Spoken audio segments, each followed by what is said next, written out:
It is July 31st, 1982. The sun is shining and it's a beautiful summer day. 17-year-old Brigitte Meier and 15-year-old Karin Gattiker, both from Switzerland, have been cycling for 2 days. The two girls planned a 3-day cycling tour. On the first day, they took a detour to visit Karin's grandmother, where they had lunch together. On July 31st, the 3-day cycling tour is coming to an end, and the girls are planning to head home. A passerby happens to take a photo of the two friends. It will be the last picture of the girls. Who took the photo of the two teenagers and what happened to them afterward remains a mystery to this day.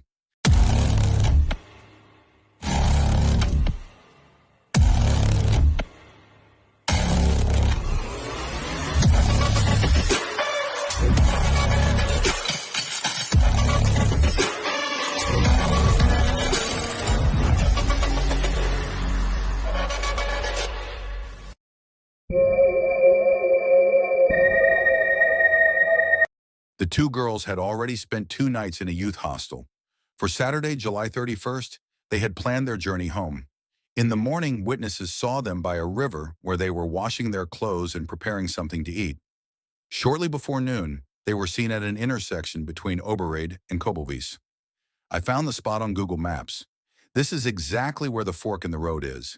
The girls must have been standing here, likely deciding on the fastest way home. The image also matches a reenacted scene. The picture is from 1983, but you can still recognize the same houses in the background. At this point, the path splits. A paved road in the center leads to Crystal Cave, a well-known tourist spot. A family passing by the intersection noticed the two girls looking confused as they studied a map, as if they had lost their way. Later, around 9 p.m., the same family took the route again and discovered the girls' bikes by the roadside, leaning against a tree. However, Brigitte and Karin were nowhere to be seen, even though their bags were still with the bikes. The girls had promised their parents they'd be back on Saturday, but that never happened. That same evening, the families reported the girls as missing. Search teams were mobilized immediately, but despite extensive efforts, no trace of them was found. The last confirmed sighting was at the intersection, where they might have lost their way. Even with numerous volunteers, police officers, and firefighters involved in the search operations, no signs of the girls were found. Divers, search dogs, and helicopters were deployed, but every trail disappeared at the intersection, as if the girls had vanished into thin air. From the photo, you can see that Crystal Cave is located deep in the woods, with many different places to hide, or to hide something. On August 1st, 1982, just 1 day after the girls vanished, a cavekeeper reported a possible break-in at Crystal Cave. The lock on the entrance door had been removed. On this same day, the girls' bikes were officially found. However, they were no longer propped against a tree as the family had noticed the evening before. Instead, they were side by side on the path. Some reports even mentioned that the bikes were lying down, though both versions come from police statements, and it's no longer certain how exactly they were discovered.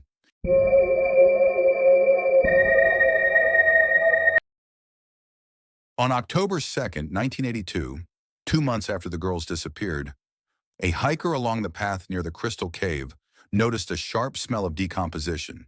He immediately reported it to the police, who then discovered Brigitte Meier's body beneath a stone slab close to the cave. The following day, on October 3rd, police also found Karin Gattiker's body in a small cave nearby. The two locations were just a few meters apart, in steep, rugged terrain below the Crystal Cave. 9 weeks after their mysterious disappearance, the Meier and Gattiker families were now confronted with the sad certainty that their daughters were no longer alive. According to media reports, the area where they were found belongs to a Swiss architect. Due to the advanced decomposition, it was impossible to determine the exact cause of death. Whether there was sexual assault could not be established either. However, it was clear that the 15 and 17-year-old girls had been bludgeoned to death with a blunt object. The precise time of death also remains uncertain, so whether Brigitte and Karin died on the day they disappeared is unclear. However, the proximity between the location where they were found and their last sighting suggests it as a possibility. Residents reported seeing lights during the night of July 31st to August 1st, which did not come from car headlights, but rather from flashlights. They said they had reported this observation to the police. In a 2016 interview, a witness named Irene H. stated that she had been informed by the local district office that the police never recorded this statement. Living near the Crystal Cave herself, Irene is convinced that the perpetrator must have had detailed knowledge of the area. Given how the bodies were concealed, she believes it must have been someone local. A pen with a company logo was found on one of the bodies, but how it got there and to whom it belonged was never clarified. Nothing is known about the company either.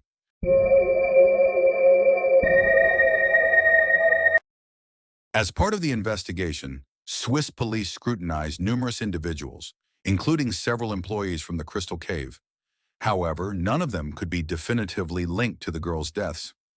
A chauffeur with a prior criminal record also came under suspicion, but no concrete evidence could be established against him either. In 1985, the property owner, a 38-year-old architect at the time, became a person of interest. Witnesses claimed that a silver Mercedes with a horse trailer was seen near the intersection where the girls' bikes were later found. The architect was detained for 6 months, but was ultimately released due to insufficient evidence. One noteworthy detail about the architect was that a few days after the girls disappeared, he reportedly took his car to a repair shop for minor damages. It allegedly had a dent on the right side, a damaged door, and scratches. Initially, he claimed these damages resulted from a minor solo accident, but years later, he altered his story, stating that an unknown individual caused the damage while it was parked. The police, however, never examined the girls' bicycles for possible collision damage. Could it be that one of the girls had collided with the architect's car, leading to a possible accident? A later witness, who was a 17-year-old mechanic in training at the time, reported years later that he had seen a man and a woman with a silver-gray Mercedes station wagon near the Crystal Cave, handling 2 women's bicycles. When he offered assistance, they declined. This account aligned with earlier reports regarding the silver Mercedes. There is a possibility that the girls died in an accident with a motorist, and the architect then covered it up. Unfortunately, the police at the time were unaware that his car had been taken to a repair shop, a detail that surfaced only much later. Another issue was that the gray Mercedes, which became relevant to the 1985 investigation, was no longer in the architect's possession at that point.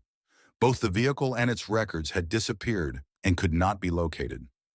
In 2019, when journalists from a Swiss newspaper reached out to the former suspect, he admitted that he had indeed passed the intersection with his car and horse trailer on the day in question, but insisted that he never stopped. The police also sought the passerby who supposedly took the last photo of Brigitte and Karin, requesting that he come forward, yet he never did. To this day, the identity of this individual remains unknown. Does the architect know more than he's letting on? What really happened to the car? Who was the man who photographed Brigitte and Karin? What was the significance of the break-in at the Crystal Cave on the night the 2 girls vanished? It's heartbreaking to never know what truly happened to the 2 girls. Someone out there must know what happened that night. Please give a thumbs up and share this video so that Brigitte and Karin receive the attention they deserve. Take care, and I'll see you in the next video.